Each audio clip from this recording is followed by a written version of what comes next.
tonight. If anyone happens to come in along the way, we'll catch them up to speed.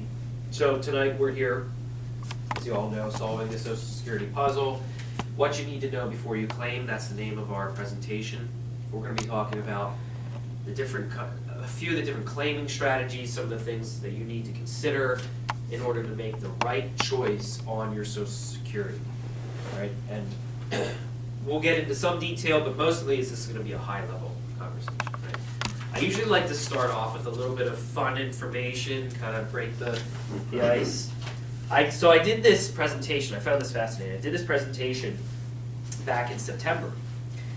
The market that day closed at S&P 500 closed at $2,917 and a quarter.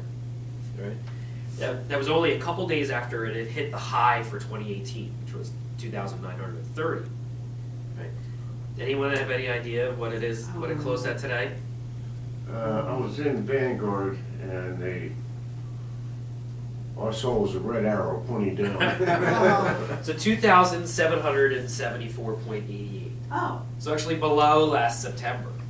but. And if you recall all that chaos that occurred in December, Yes. so the low That's going point, back up. the low point was Christmas Eve.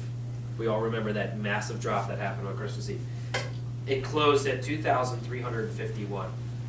Right? So from there to here, that is a 10% increase at least. Or no, actually, that's more than that. But it's a pretty significant. And what I found even more interesting, so October 4th, 1996. Anyone have any idea the significance of that day? What was it? And I think this kind of will hit home. October 4th, 1996. 1996. I was living in Phoenixville, that's all I could So that is the day, the first day, the S&P 500 closed above 700 points. On March 9th, 2009, the market bottomed out at 676.53 points. 2009, yeah, right after 2008. 13 Yeah. years later, it bottomed out below the first day that it closed above 700.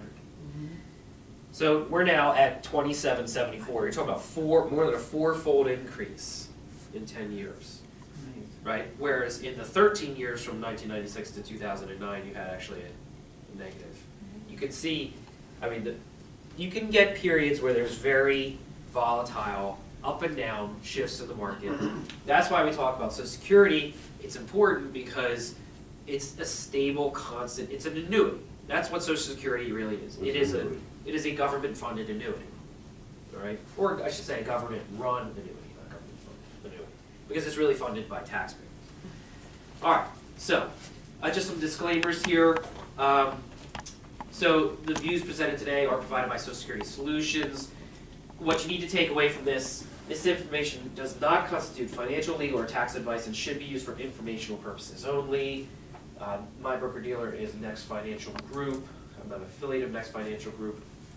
And neither Next Financial Dogma nor Social Security Solutions is affiliated in any way with the Social Security Administration. Okay, so Social Security definitely is not simple, all right?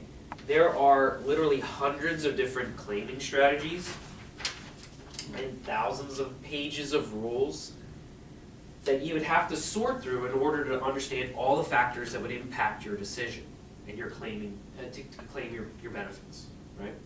I put on this slide a few of the factors here that you would have to consider when you're moving forward.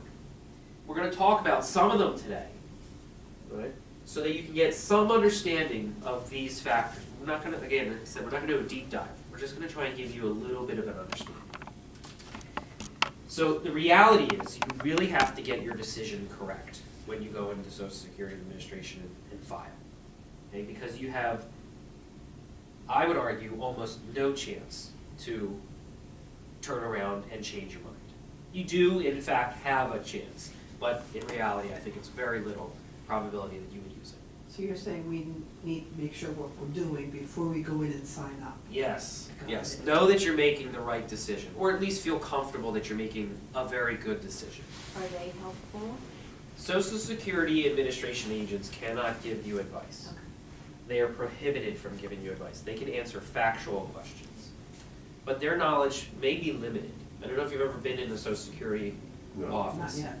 Okay, when you go in there, the agents, they're sitting behind a counter and they've got a screen. You don't even know what's on that screen, but I'm pretty sure it's telling them exactly what they're allowed to say, because their answers are very rote, right? And there's very little compromise with it. It's just, this is binary, yes, no, blah, blah.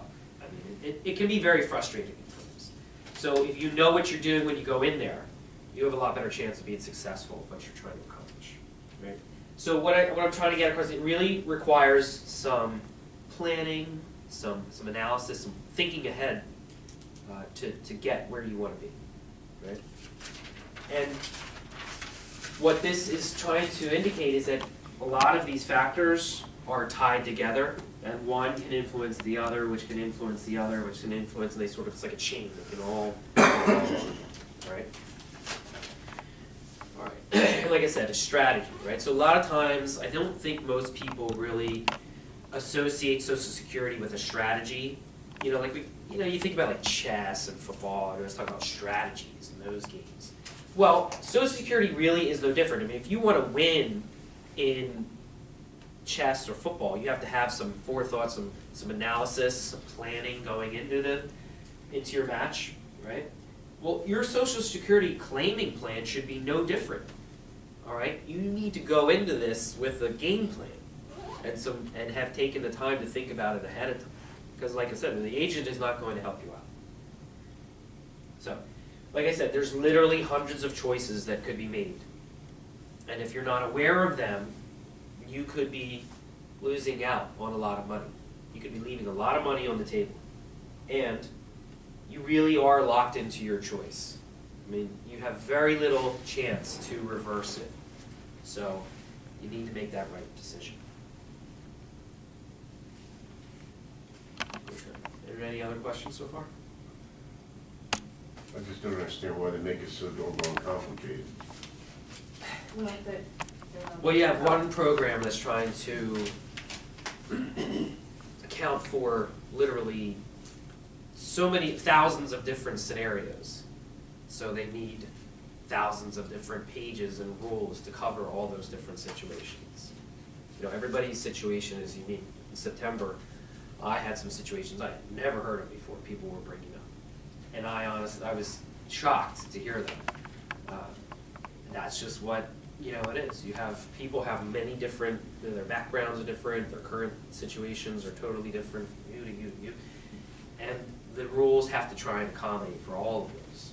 So, because it is an entitlement, right? So you're entitled to get this because you put your money into it. So now they have to figure out how do they give it to you, with all these different situations being fair across all, or as fair as they can be. All right, so here are some of the common questions that I get regarding Social Security. First one is, will Social Security be there for me when I'm ready to claim? And we'll get into these a little bit. Second one is, will Social Security be enough to live on in retirement? How much will I receive? And the last one I get is, how can I maximize my benefits?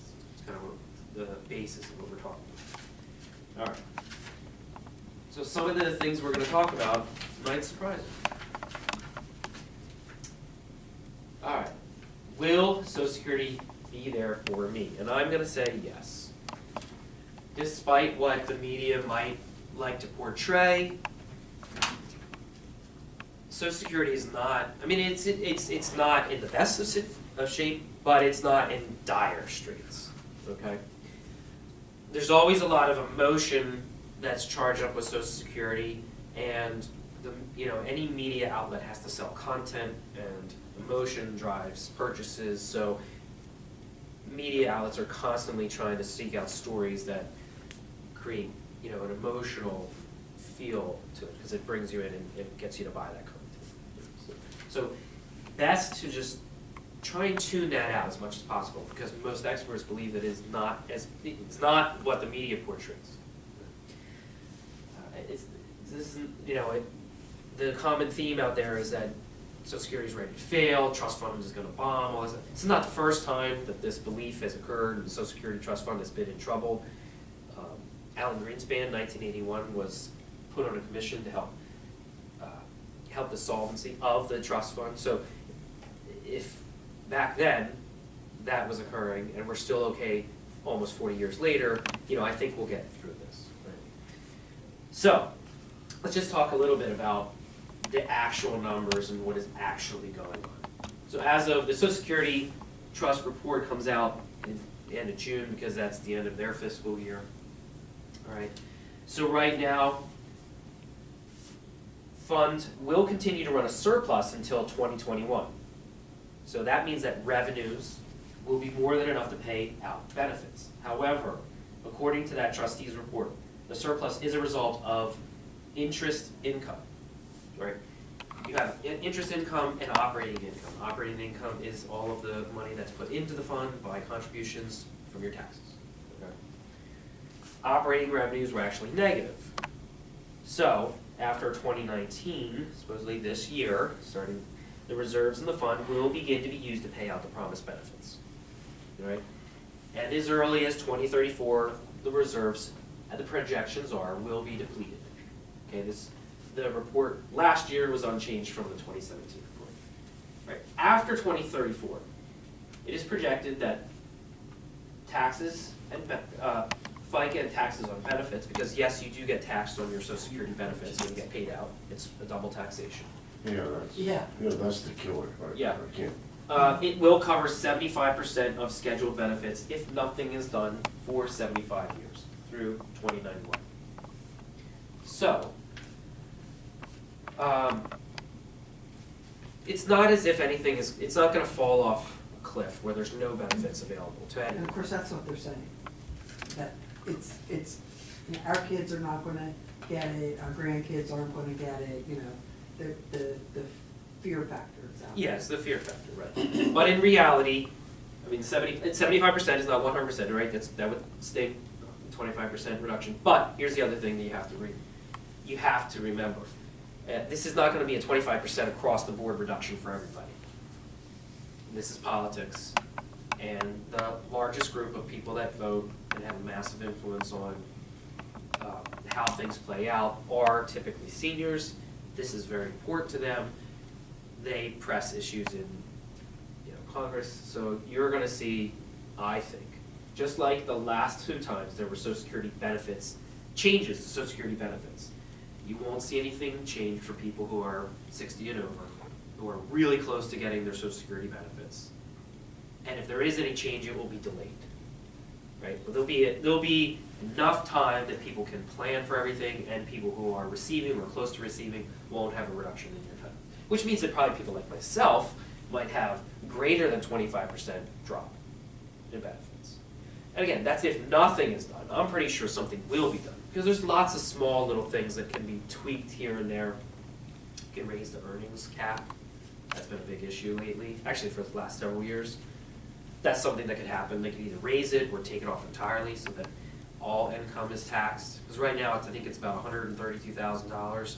So people who are over that portion of income above that threshold is not taxed for Social Security purposes.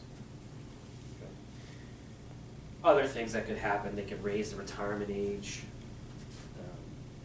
many different things. Tax, just raise the tax for Social Security, whatever. So I think it's going to be there for a long time. I don't think anyone who's thinking about it right now doesn't have to worry about it. So the takeaway, just forget about anything, tune it out. It's white noise, the coverage is just blah, blah, blah, and you could say, no thanks, I don't need to worry about this, it's gonna be there. I don't need to be worried. What you really need to focus on is making sure you get the right decision and how you coordinate it with your other retirement assets so that you can get the income you need. Okay. Will Social Security be enough to live on? I'm going to say probably not. So we have probably yes, almost definitely yes. The last question, probably not. This question. 2 facts that I think are critical in understanding this, right? So most estimates are that Social Security replaces about 20 to 33% of pre-retirement income for the average American, somewhere in that range, right? Say that again, 20 to 33% of your pre-retirement income is replaced by Social Security. So Social Security is not going to replace your entire income. In 2015, right, the Social Security Administration released a report that said in 2015, 62% of Americans got half of their retirement income from Social Security. Right? That speaks to the retirement gap that we have in America. Many, many people do not have enough funds set aside outside of Social Security for their retirement. So that's kind of a separate issue, but it is important to understand. Most people, entirely too many people, are relying on Social Security for their retirement. Okay? And I think that's one of the reasons why they get so emotionally charged up, because if they're staring down the road and understanding that this is the only thing that could be between subsistence living, and if you have half of your income or more from Social Security, it's not going to be, it might be close to subsistence, and living comfortably, not lavishly, just comfortably, that's a big deal, right? So the key point is, don't rely entirely on Social Security for your retirement income. That might be a little bit hard of a message now if you haven't started, but better late than never, start planning in some respects. All right. I want to go over maybe just some more concrete facts here. So this is from the Bureau of Labor Statistics. Okay, the U.S. consumer expenditure, 2017. These are the deemed necessities for individuals 65 and older. This is what they spent on average. Is this per person or a couple? Do you know? This is, I believe, a couple. This is, Okay. I believe this is couples. Because that's a Well- lot of money for a single person to be spending. Right. I think it's households, Households, okay. which, and again, this is an average, so that could encompass singles and Okay. couples. So that's almost $42,000. All right, and we're going to go over this again in a second, but the maximum Social Security monthly income you can get is just short of $2,800 a month. So not even, let's just say we roll it up to $3,000 a month, that'd be $36,000. That means that what most people would deem necessity, the average American household is spending above that amount on necessities, not even just, again, things beyond that to make your life comfortable. Retirees age 65 and older, spending average of close to $50,000, and that's an increase of almost $5,000 from the year before. So, again, this hits home a little bit more about how much Social Security is not going to give you everything you want. It will not cover every single expenditure that you have. So you do need to plan. And again, this is nationwide, so there are regional differences, there are individual differences. Some people live a little bit more Spartan life, more restricted. Some people live a little bit more lavishly. The Northeast, West Coast tend to be more expensive than maybe the Midwest, South, Southwest. So you count for those differences. This number might be higher in this area. Well, I spoke with, about a year ago with an advisor in Vanguard, and we went through a basic formulation, giving them all the expenses that we have of what we would need per year. Yeah, And it came up to be about $62,000 a year. right, To plan for IRAs and right, our money's invested, money that will be coming in, that kind of thing. right. And not solely based off of a Social Security, that's for sure. Yeah, it'd be very hard. Well, as I just mentioned, you can't even get $3,000 a month maximum per individual Yeah. in Social Security. So it'd be very hard to cover all of your expenses just on Social Security. Now I want to mention this. So, Oh, by the way, and that's Yeah. also based off of, what they came up with is that even in retirement, you'd almost base your amount per year on the standard of living that you're living today. Yeah. So it's like, okay, well, we can't lock out this and that and the other without consequences. Right. So, so I mean, doing without. So it's, the thought in that, what I'm trying to say is that your retirement income should be based off of your standard of living. Well, here's another part you really should consider. So this number here is for 65 and older, okay? Not just, so that encompasses people in their 70s, 80s, 90s, even in the 100s, right? It is very common that this age group, 65 to early 70s, first few years after you retire, your spending increases slightly. Because those are the years you say, these are all the things that I didn't get to do while I was working, I want to do now. So you might actually have a little bit of a bump up in your expenditures the first couple of years. And does anyone know the single biggest factor that will, let's just put it to the single biggest factor that's going to determine your ability, your success in making your retirement assets last during your retirement? Your health. Health. That's a good guess.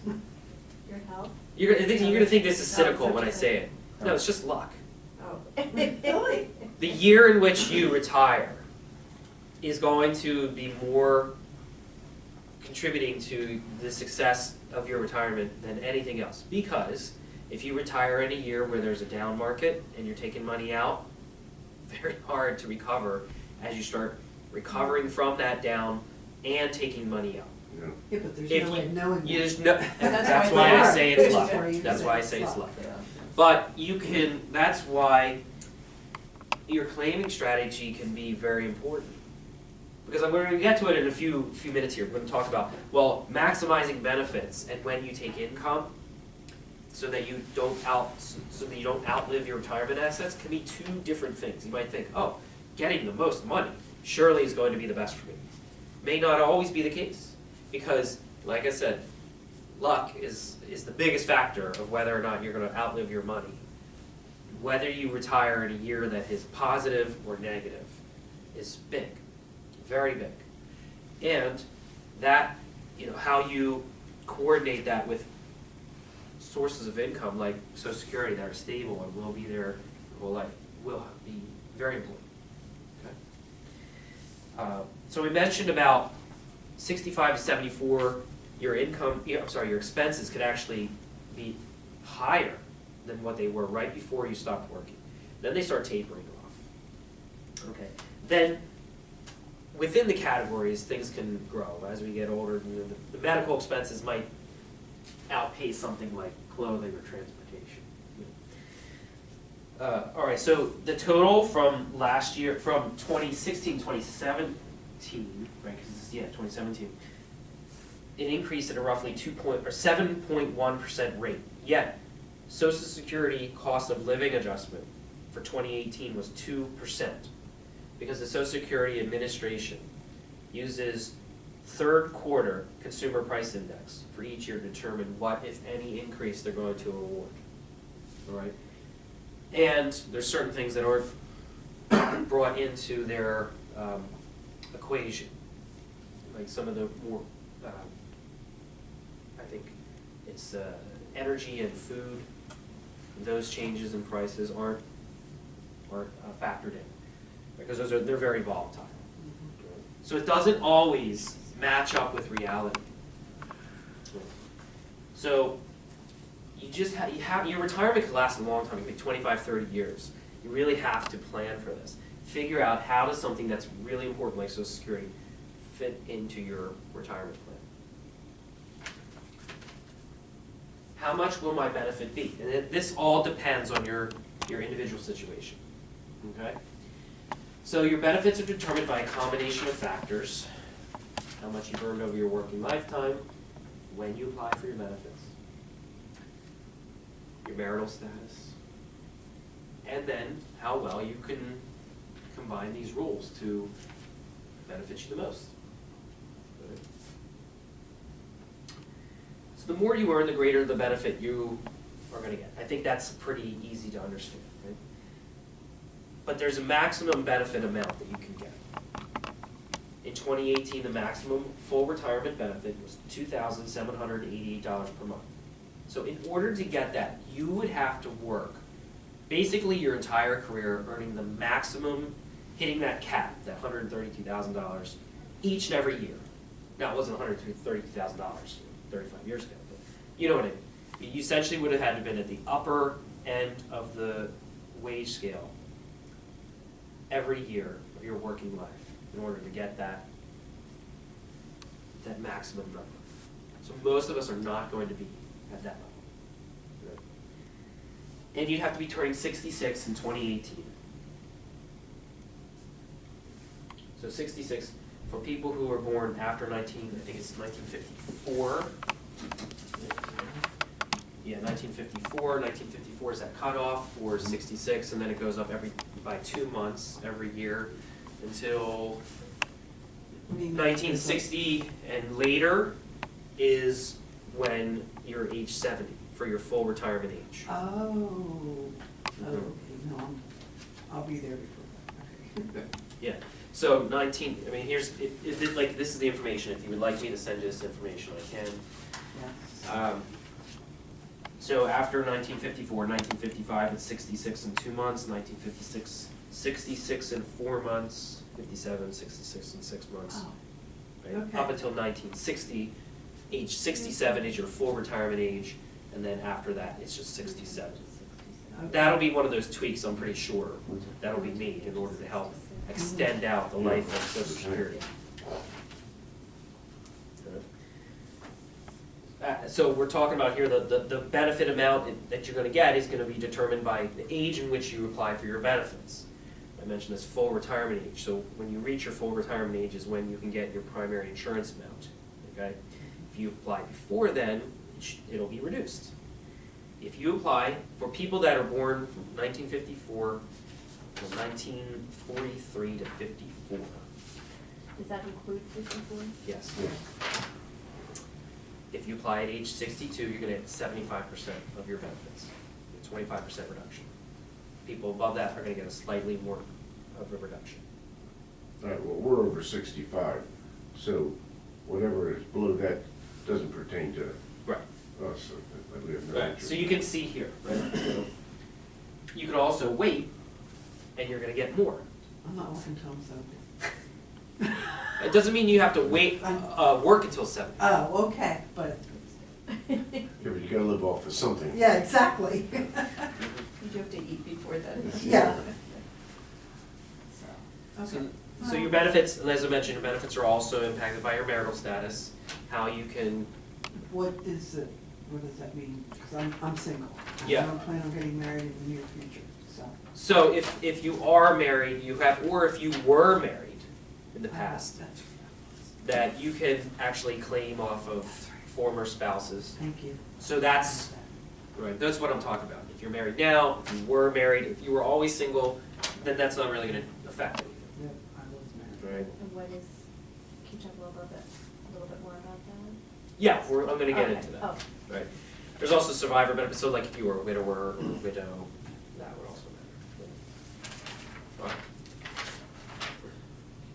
Now, I'm sorry.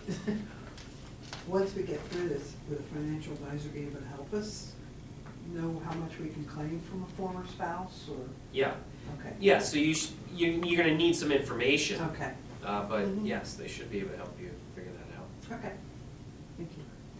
Now, they're gonna need to know how to use the rules, and usually there's special software that can help make those calculations. Okay, If they're doing it without any kind of software, I'd be very suspicious. okay. Thank you, thank you. So I just want to give a sense of how much your Social Security benefits can be worth, right, over time. Because we think a lot of times the benefits are calculated and conveyed to us in terms of a monthly value. Okay, that's a monthly value, but how much does it actually translate into a lifetime of benefits? So let's just talk about an example here. Bill is age 66, and he has an $1,800 a month retirement benefit, primary insurance amount. Sue, age 66, has an $1,100 a month primary insurance payment.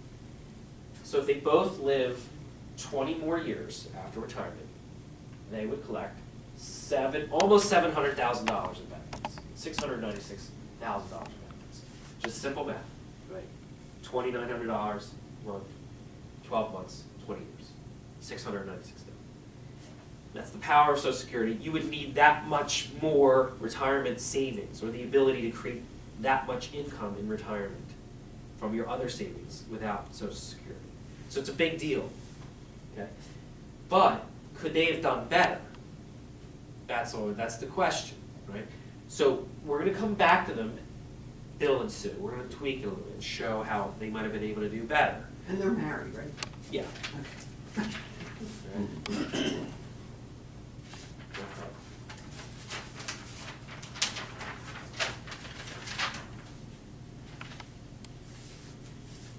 How are your benefits calculated? I mentioned 35 years of earnings.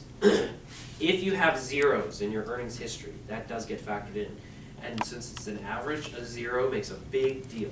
So, what I would suggest is that you check your Social Security statement on a regular basis, because it will give you an earnings history and see whether or not you see something that is wrong.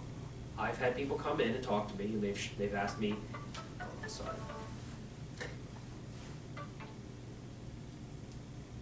I apologize.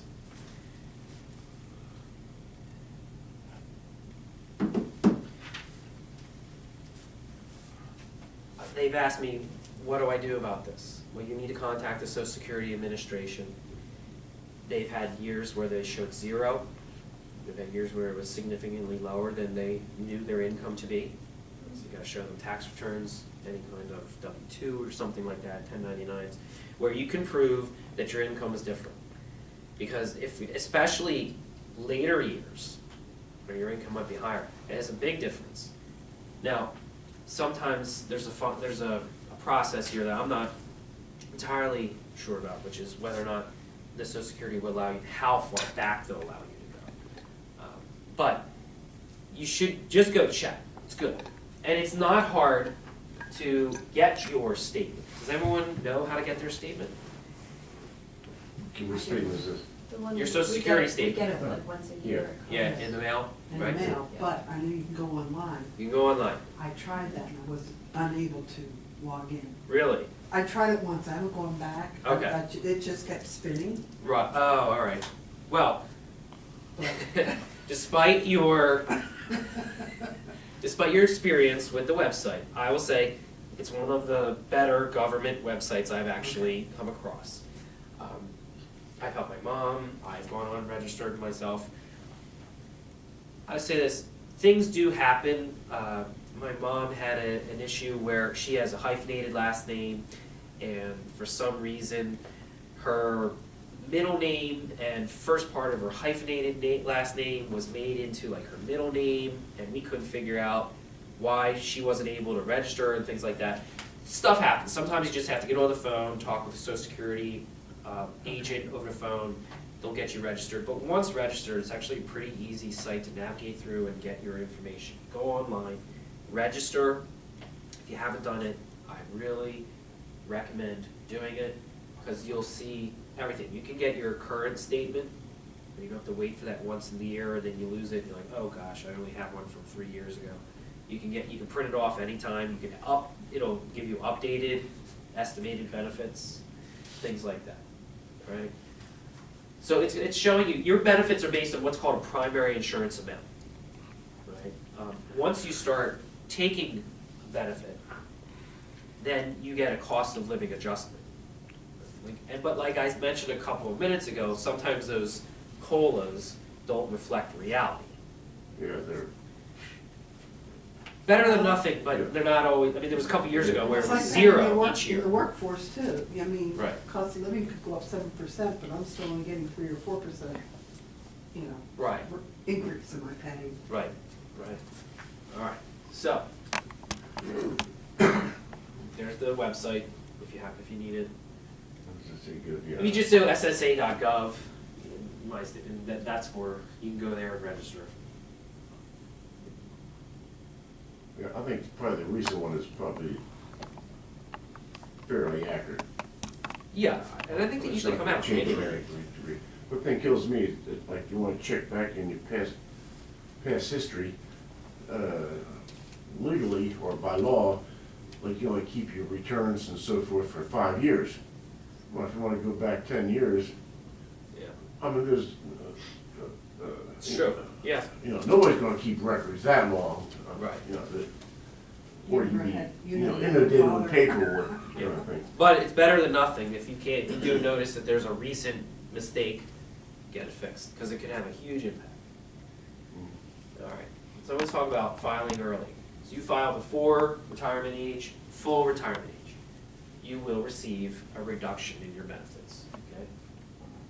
You have to think backwards, all right? Starting at age 66, full retirement age, it's a reduction of 0.05% per month until you hit age 63, and then it's 0.05% per month. So important to remember, it's not a yearly change, it's a monthly change. Okay, so if you are 3 months short and you really are desperate, you need to get this income, don't think that you're getting a 1 year reduction. It's just a 3 month reduction. 5/9 times 3, whatever that is. Right? That's like not even 1.5%. Or it's a little over 1.5%. And then at 66, you get the full? When you are 66, you get your full. Yeah. All right. So it's important to remember that it's monthly, and then you have to think backwards from 66 to 63, and then 63 to 62.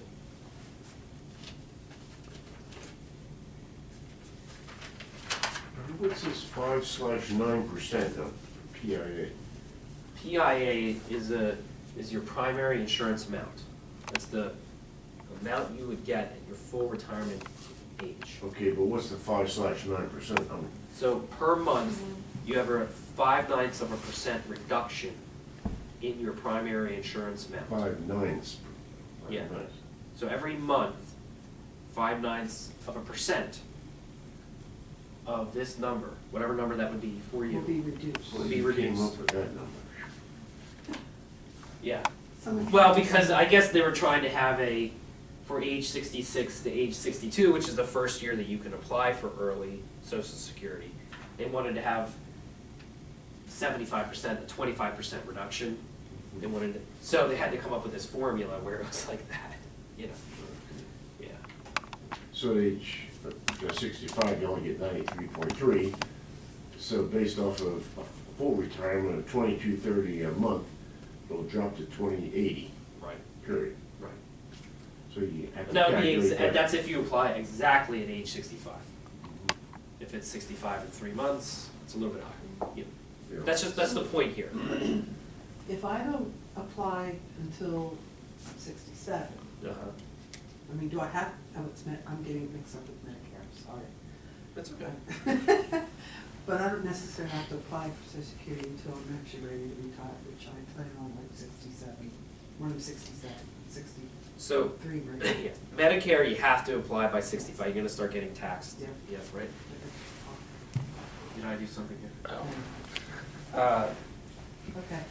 But Social Security, there is no law that tells you you have to apply at your full retirement age, because you can apply early. You can apply at any time between 62 and 66, knowing that you'll get a reduction. You can apply any time. Theoretically, you could, I guess, never apply for your benefits, which would be silly, but no one's forcing you to. Right? Medicare is a whole different animal, because it depends on people putting money into the system in order for it to continue I working. know this isn't a Medicare thing, but what are you talking about with Medicare? You have to apply? Yes, by age 65 you have to. You have to start paying premiums, unless you're covered. Oh, Yeah. like I'm covered by my work? Yes. Okay, thank you. Cool. But usually you have to, I'm not a Medicare expert. Okay. My understanding though is you have to at least apply, but then you can get an exemption. I think that's how it works, that you get an exemption. Okay. Okay, I'll look into that. Again, I'm not, that's just, Yeah, that's yeah. what I I'm think. only going by two ladies, friends of mine, that retired at 65 and were at Social Security, the year they turned 65, and they went down to Medicare, not Social Security, Medicare office to check All it right, I'll out. look into that. All right, so. Sorry. No, that's all right.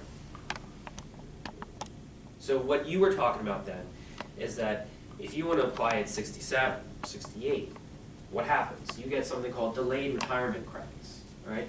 And again, this is on a monthly basis. You get a 2/3% credit, called a delayed retirement credit, based on your primary insurance amount. So it's not compounding. It's just 2/3% of your primary insurance amount. But I was born in 1955, so is that a new point for me at this point? You're always going to get a delayed retirement credit. Okay, You just won't have 32% increase. okay, Because 1955, you're 66 and 2 months is your full retirement age, so Right. you're gonna lose 1 1/3%. if I do, but I'm planning on working till I'm 67, so I'll get an increase in that? Yes, Okay, you'll get 10 months of 2/3% in delayed retirement credits, okay, all right? So you won't get 108, you would get, what, 6.6 2/3? Well, if you were to get $1,000, you would now get 1,000. 30 or something. Well, 6% would be $60. So, Okay. right. I'm terrible with that. That's all Thank you. right. So, the point is, you can get a delayed retirement credit for every month that you wait. It is not compounding. It's a simple interest, so 8%, 8%, 8%, 8%, up to 32% more if your full retirement age is age 66. It doesn't change other than the total amount that you would get if your full retirement age is a little bit above 66. Okay. So, how can you maximize your benefits? Were there any other questions on that last slide? No, just that every year after 66, it's a 8% increase. Yep. But think of it on a monthly basis. Really, it's every month after 2/3%. Yeah. So you don't have to wait a full year in order to get 8%. You could just, if you were 66 in 6 months, you would just get 4%. If you were 67 in 6 months, you would get 12%. Right? So. I mean, it might make a difference in terms of, do I want to keep working another 6 months? I want to stop now, go claim my benefits, start getting paid, my benefits, and start working into my retirement assets. All right.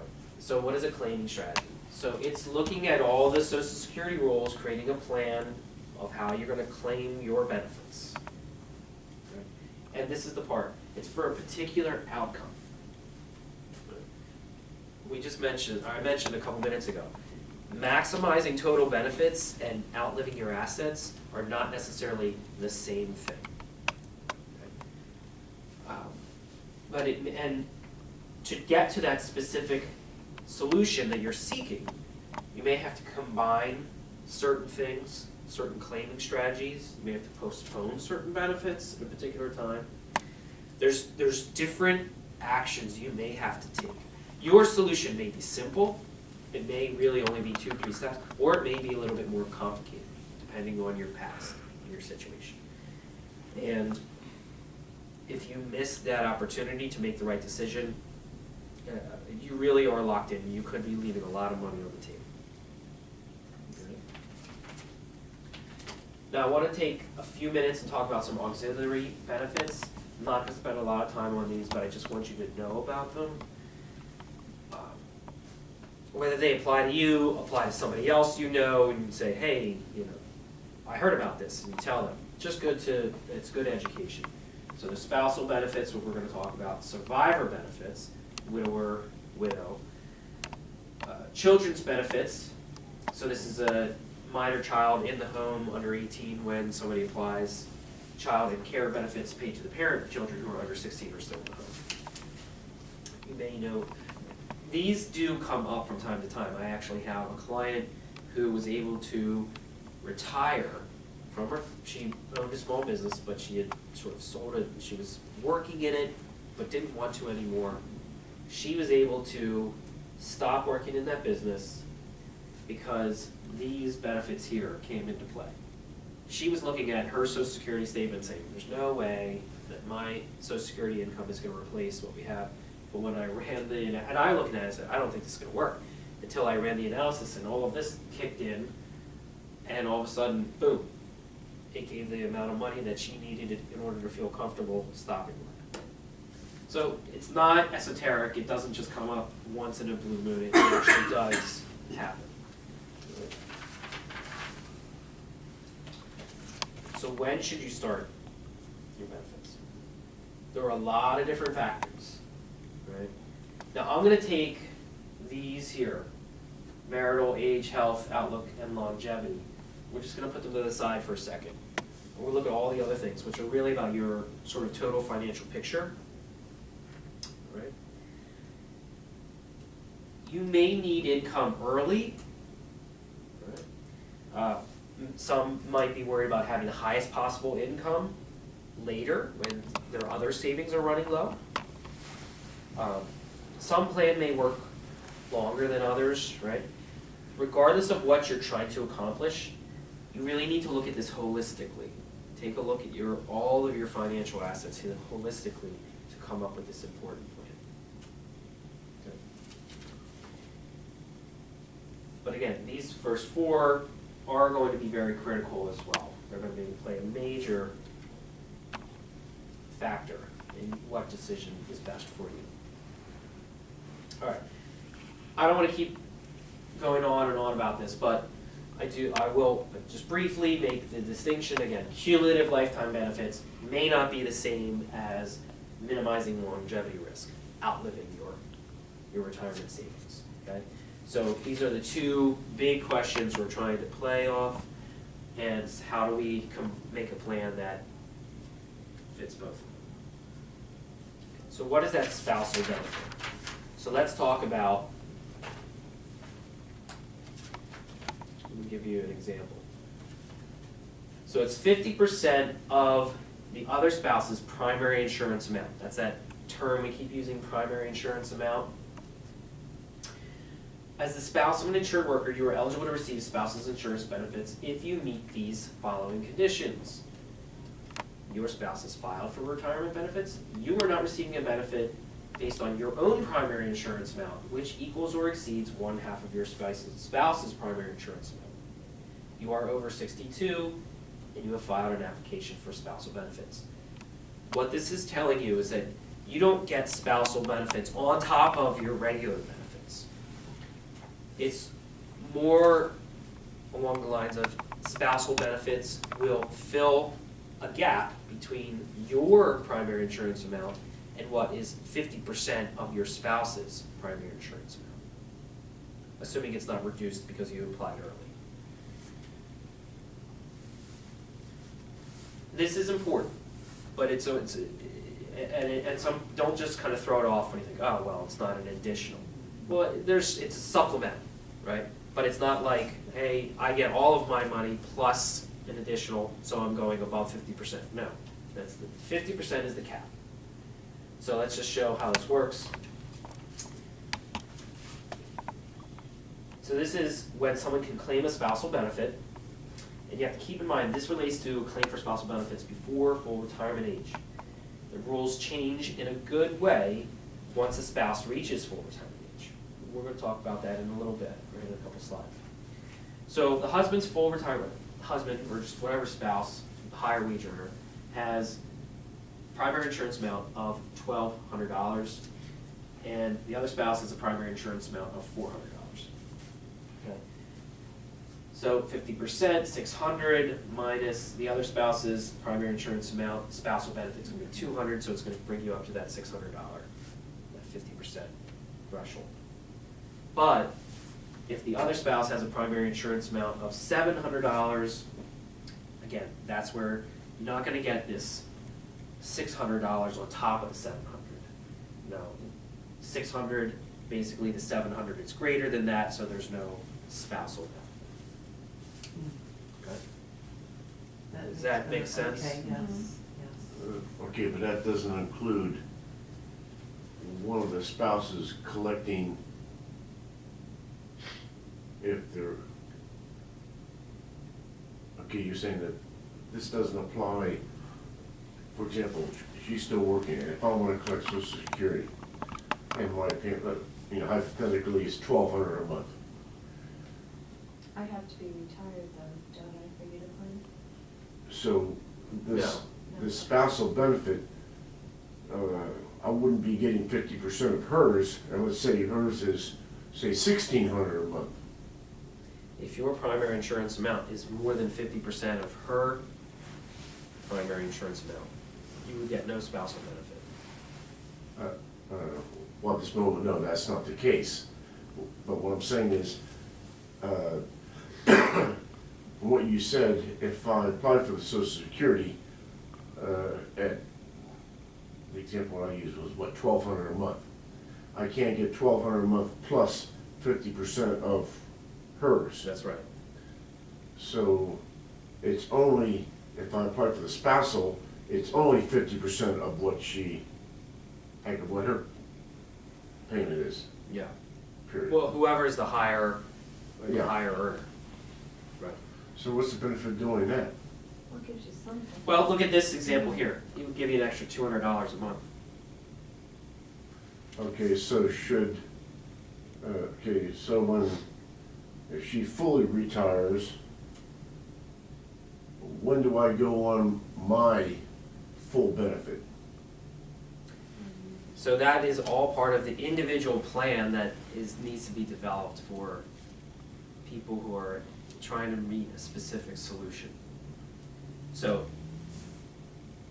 Yeah, We could so talk- it'd be we more could talk beneficial generically. If I don't We could- even go the yeah. spousal benefit, and we both collect, like her full amount for over the age of 66.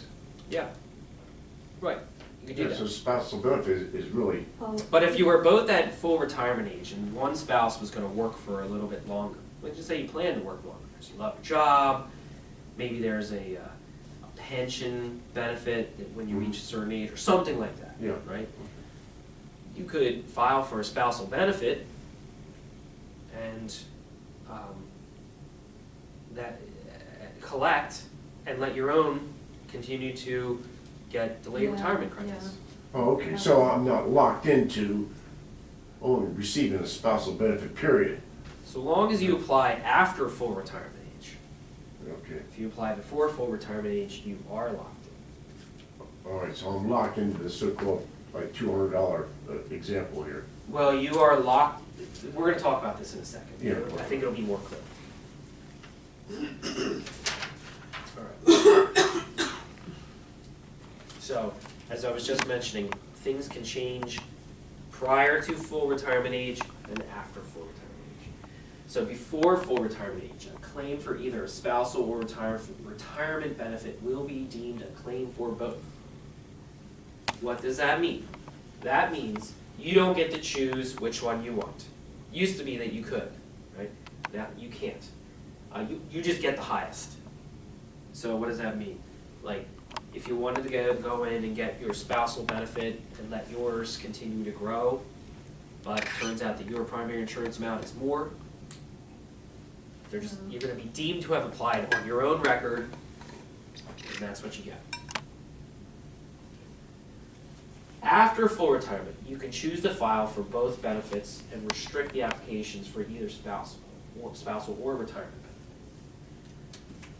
So you have to wait in order to use some of these strategies. But again, it's all person specific. As we And- talked about, This only applies to married couples, right? yeah. Okay. well, But it could reply, if you, divorce. I know, but that's a whole different, I mean, because you said I could collect off of former spouse. Yeah, if you meet the guidelines, If I yes. meet the guidelines. Yeah. So, would I be able to find that on, the SSA Gov, or do I need to Yeah. talk to somebody? No, you should be able to find them. Okay. And you should be able to if you just search any regular internet search, collecting,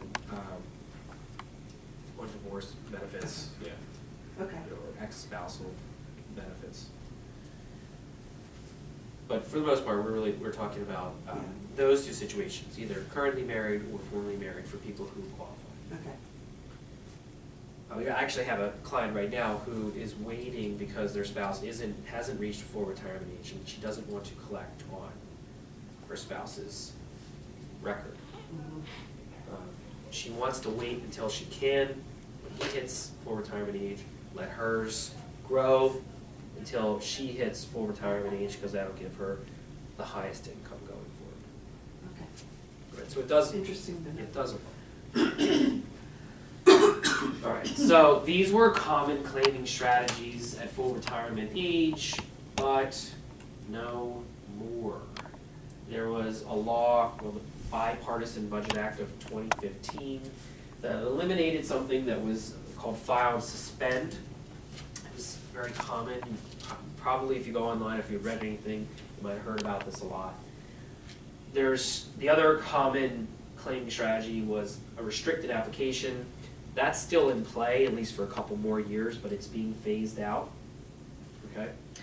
The file and suspend was a strategy that allowed the higher wage earner, typically the higher wage earner, come in, file, suspend the benefits, which allowed their benefit to grow with delayed retirement credits, but then opened up the spousal benefits to the other lower earning spouse. That's been taken away, so now we're really talking about both spouses needing to be at full retirement age. All right? The second common strategy, filing a restricted application at full retirement age. If you are eligible to receive both your own retirement benefit and a spousal benefit, you can choose which you want to collect. That's what we were talking about in the prior slide. Right? You won't be deemed to have applied for the higher benefit. You can choose. But again, only at full retirement age. Filing a restricted application means that you can collect only the spousal benefit when you are eligible to receive, while your own benefit grows and gets those delayed retirement credits. Okay? Like I said, this is being phased out, so for next couple years you will have this opportunity. While this window is open, you really should be looking at whether or not you can take advantage of it because people that were taking advantage of the file and suspend, they were grandfathered in. So probably people who file the restricted application after the phase out period, they're going to be grandfathered in. They'll be able to continue down that same path. Right?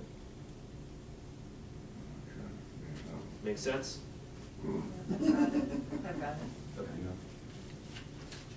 I sure do. One line. All right. So there's these three distinct groups created by the restricted application.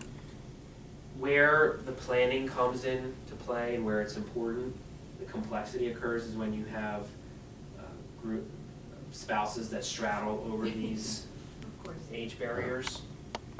Okay, so that's where some complexity comes in.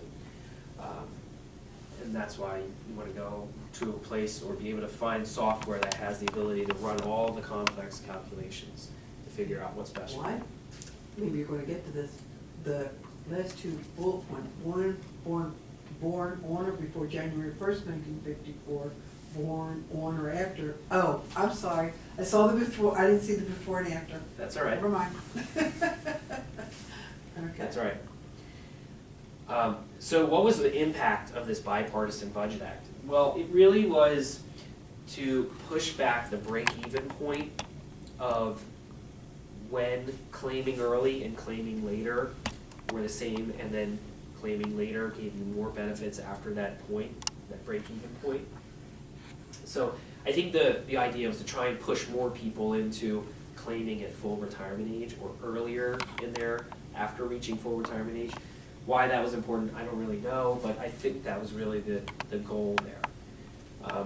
Because what happened is that it used to be that you were getting some income while waiting and delaying the full amount of income that you're taking. And so that little bit of income that was coming in was offsetting the foregone income from delay. So therefore, the break-even point was shifted forward. Right? Now that that's gone, well, really, what life expectancy now becomes probably the primary goal, right? Or the primary factor in determining what is best in terms of does that break-even point apply to you or not? All right, here's a visual. All right, so this red line is, just remember, this is an example for a high wage earner and a no wage earner, right? But it's just representative, okay? This red line shows if you were to apply for benefits at full retirement age. The dashed line was to show the old rules using that file and suspend. You can see that it was like somewhere between 82 and 83, the break-even point, and then you can get significantly more income because you were getting this income earlier to offset it. Now, under the current rules, that break-even point is closer to 89. So like 6 to 7 years later. So most people say, well, I don't know, am I going to live to 89? Like if I do, all right, and I think I might live beyond that, then yeah, maybe I want to wait to 70. Delay my income. But if I don't think that's the case, well, what's the point? I'm going to get more money while I'm alive by claiming once I hit my full retirement age. So the effect, I think, is trying to shift people down the road here. Whether that's also because they were worried about this above that red line and saving money for the Social Security Trust Fund, maybe. So let's go back here. Right, so now what's the best strategy? It's not really immediately clear, and it really, you have to talk about goals-based planning. Okay, what are you trying to accomplish? And let me take a step off of this, or outside of the normal discussion here, and talk about life expectancy. Does everyone understand how life expectancy works? I mean, when you hear like, oh, the life expectancy for people of this age is blah, blah, blah. We all understand how that is determined. So there's the Society of Actuaries, right? They have these tables and everything, and you can look this up online. And you might say, you look at it. Oh, somebody who's age 60 has a life expectancy of 26 years. Okay, so that means that what that is telling you is that 50% of the population, and usually it's broken down men, women, and overall. So let's just talk about overall. 50% of the population of people who are age 60 are going to live above 26 years. We're going to live longer than 26 years. 50% of the population will live less than 26 years. It's a median point. So it is not your specific life expectancy. It is nothing more than a median point of the aggregate. So, I mean, it is about as informal and as non-specific as you can imagine. You really have to look at your family history, your current state of your health, things like that, to get a better sense of your life expectancy. It's just sort of a guideline. I mean, if you want to talk about a rule of thumb, that's a rule of thumb you can sit there and use, but it is definitely not, oh, because life expectancy says I'm going to be, this, and that's not necessarily true. Okay? Does that make sense? But it's a shot in the dark. It is, but in reality, like your family history really is the best guide you can have. If your parents and their parents and their siblings, other than like accidents and things like that, or external factors, you look and that will be a big influence as to when you think that you'll live to. I mean, you look back and you'll see that the people will tend to live to the same, like, you'll hear families say, oh, we have lots of members that lived into their 90s. Well, then there's a good chance that you're going to live into your 90s. That's what happens. Yeah. All right, so there's another strategy which is voluntarily suspend. So this is that you start collecting and then you decide you want to stop and then you restart it later. So why do I want to do that? Well, I don't know. Maybe you were in desperate need of the money at some point, and you got a job, and you say, I don't want to take this anymore, so you stop it and you let it grow. You have to reach full retirement age in order to stop it, all right? And then you will get those delayed retirement credits, not from your full primary insurance amount, but from the amount that you were getting at the time you applied, okay? You can then stop it at any time and collect the full lump sum amount that you would have received from the time you put it into suspense and you reactivate it, right? Or you can, but you'll revert back to the monthly amount at the time you put it in suspense if you take that lump sum. Or you can pick it up again and get the new higher amount. And why does this matter? Well, as I mentioned, there's those examples that people might say, okay, you were in a situation where you needed to claim and then you didn't need to claim, and so now you're going to let it grow because you don't. What's the point of taking it if you could just let yourself get 8% a year, an increase? That's pretty good. So that's important to know that. The other part is that this relates back to what I mentioned early on, which is, do you really have a chance to change your mind when you make a decision? You do technically have the right to change your mind, but I would say effectively you don't, because you have 12 months to change your decision once you file for Social Security. And you can say, I no longer want this. I want to start collecting. However, when you file, and then you say, and you're not doing a voluntary suspension, but you're saying, I want to be deemed as if I never applied, you have to give back all of the benefits that you've already received. Now, if you are getting $1,000 a month, $2,000 a month, $1,500 a month, whatever, and you wait 4, 5, 6 months, what is the chance that you just have $6,000 laying around to send back to the government in order to change your mind? Probably pretty low. Or maybe you do, but that puts you in then serious financial restriction because now you don't have an emergency fund or something like that. So this is maybe a better decision, a better option. Say, boy, I made a mistake. I shouldn't have done that. I really should have let it wait a little bit longer. Here's one thing you can do. You can voluntarily suspend, because effectively you can't really change that decision and say, sorry, Social Security Administration, I'd rather you look at me as if I never, ever filed, because you probably won't have the money to send back and get that. All right, so let's go back. I mentioned we're going to change things a little bit. Bill and Sue show you how we can get them more money by doing these different claiming strategies, okay? So, now we're going to say that Bill has primary insurance amount of $2,600. There's a difference in their ages, 5 years. Full retirement age, Bill, age 66, life expectancy, age 87. Sue,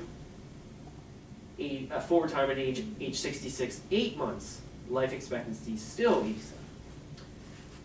If each begins their own benefit at full retirement age, lifetime cumulative $850,000. Pretty good, right? But if they talk to somebody, and they get a little bit of a plan together, let's see what we can get, right? So at age 62 and one month, Sue files for her own retirement benefit. What?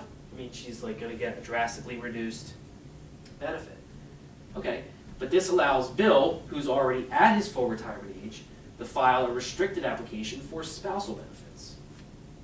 Now he's going to get 1/2 of her $800, because if he had done it when he was not at full retirement age, he'd have to take his primary insurance amount reduced by whatever number of months before his full retirement age. So now he's getting $400, or their marital unit getting $400 a month plus $577 a month. That's coming in. 70, Bill switches to his retirement benefits, which is now 32% higher because he's gotten those delayed retirement credits. Sue also then adds So he would have been 5 years, 67, so, she's adding the, spousal benefit of 430 months for total benefits of $1,007 per month. Lifetime cumulative payout is roughly $130,000 more.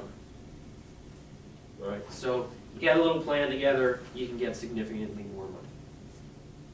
So initially, he was filing for spousal benefits, and then they switched it, and she filed later. She was able to add the spousal benefits.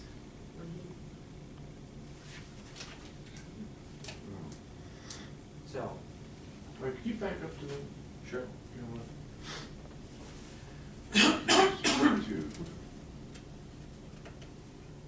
So Bill being, in this particular deal, okay, Bill is the higher, He's a higher earner, yes. the higher earner, where Sue is nuts, but Sue files for full retirement benefit. It's not her full retirement benefit, she's just filing for her retirement benefit. And not for a spousal benefit. Initially. Still a little. Sue files for her own. Because it's less than, Right, so that amount is less than if she had waited till she was 66. You're Yes. saying? yes, Because it says retirement benefit of $577 a month. Cause she went early.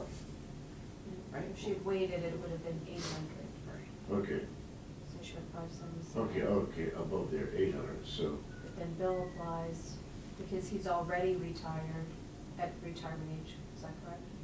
In yes, that he's at first- full retirement age. In that first bullet. okay, so he's getting half of what she would be getting at full retirement age. Meaning the $400, Yes. okay. He's 70. And so you, unless you were working with somebody, you wouldn't figure that out on your own, right? No, Yeah. it would be very hard. Yeah, I mean, And then, because it doesn't sound like it's kosher, it's like, You might actually get some social security agents that would tell you it's not, because they may not understand the rules. yeah. So Sue has benefits. That was like a so $400,000. you need to get all this written down, exactly what you need before you go into social security. Is that- Yeah, you don't wanna have to figure this out with an agent. Okay. You wanna go in saying, this is what I'm applying for. Okay. Jeez. And then more than that, they're just gonna process it. Mhm. Alright, so, when you claim matters, because the rules, the rules are just voluminous, they're complicated. So many different options that you can see from that lab, that's not even, that's like a pretty simple thing, but you can Yeah. see Right, there just was one scenario. a couple right? different, moving parts. Alright, and, the coordination of your claiming strategy and retirement account drawdown can have a significant impact. And that, let me just briefly mention, there's something called the Social Security tax torpedo, and that's a whole separate matter, I'm not even gonna get into that, but that can be coordinating when you take distributions from your retirement assets and your Social Security can help you avoid this skyrocketing tax that, it's a tax that goes up and then comes back down, so that's why it creates this like tube that looks like a torpedo, and then it can sink you. But there's all these different things that come into play, so you really do need to coordinate these things. And as we mentioned earlier, you get taxed on your benefits, so talking about when you might start taking distributions, when your income levels might be at a certain rate so that you can get less tax on your Social Security benefits, it all comes into play, and it's important. Irrevocable decision beyond 12 months after your benefit begins, as I mentioned, probably effectively irrevocable other than maybe 1 month after you start, because we're not gonna have too much cash laying around to send back to the government. So, we use we create those full reports for you that outline step by step what to do. So it's personalized, it has a claiming strategy and actually compares two different strategies, so you can see what might be one versus the other, early versus waiting, and you can look at what makes sense for you, right? Basically, we're giving you answers. So if you want any additional information, this is the end of the presentation. I'm here to answer any questions, like we went a little bit longer than expected, but I can answer any other questions you want. If you would like additional information, as I mentioned, if you want a report, I have this intake questionnaire here, I can give it to you. Send it to me. There's nothing on here that's really, other than what is your primary insurance amount estimate, things like that. Social Security number's not on here, so you don't have to worry about it. There's nothing private really in there. You just send it to me, I can input that. I might need a little bit more information, and I can run a full report for you. Give you a free sit-down session, talk it over, let you know what this report tells you. And that's that. So, any other questions? This was wonderful, thank you. Yeah. You're welcome. And It's you're nice based having- on where, Westchester, you said? I'm out of Malvern. I Oh, have a Malvern. Malvern and Paoli office. Okay, are you the owner of this company, or? Yeah. Oh, okay. Right, that's why you're so big? No. What's that? So there's my, that's, Do you have business card? yeah. On that previous slide, like, you still had, as far as the numbers, and your little, It's more, you don't really have to worry about the numbers so much as understanding that making a few small decisions and changing from one thing to the other, timing it a certain way can just increase the total amount of money that you get. That's really the point of it, yeah. nothing else. And the hardest part too is so-called determining life expectancy. Yeah, Because, you know, there's various factors I can take into consideration, but for me, I really think she's gonna, outlive me. mhm. So do I. So, yeah. Yeah. Keeps As I these walk miniature out there to buy a cigars. car. Well, yeah, it's not an easy, it's an imperfect science, Yeah. determining that. It's guesswork, but it's better than nothing. You know, Thank you so much. You're welcome. Have a good evening. Take care.